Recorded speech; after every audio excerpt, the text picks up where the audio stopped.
patterns, scale patterns. Scales are all made up of these little patterns that kind of stack on top of each other, and once you learn to recognize them, it can help you navigate your way through a new scale a lot more easily. So we're going to look at a bunch of them today. Last week we had this lick.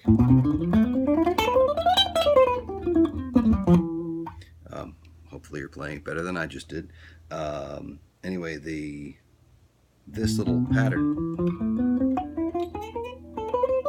anytime you see that pattern of in 4 frets, first, third, fourth, first, third, fourth, like that, it's always the beginning of a minor scale. We're going to play in E minor today.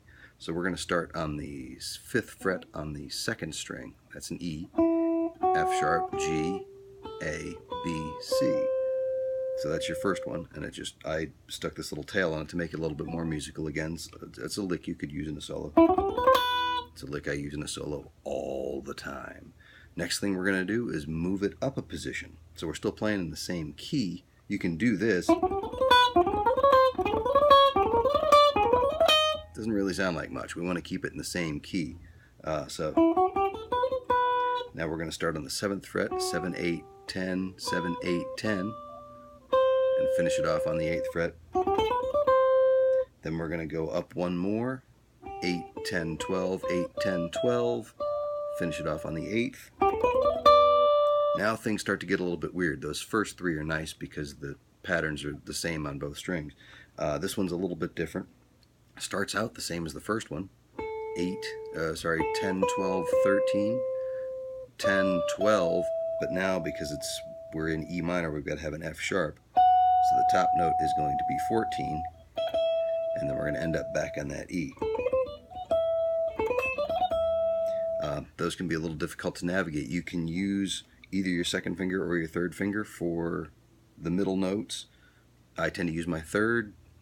I'm not sure there's a better way to do it.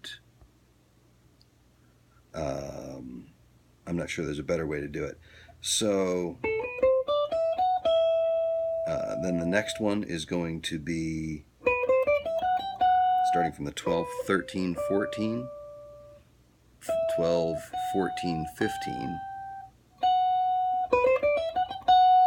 and then 13, 15, 17. This one's kind of weird. 14, 15, 17 to finish it off. Technically, I should be using my 2nd finger for this note on the 14th fret. But if you don't want to do it, that's okay. So, good hunting with that one. You can use this lick in your solos, but mostly it is just a big help in when you're playing scales. You'll be like, oh, that's that pattern. Now I know that part.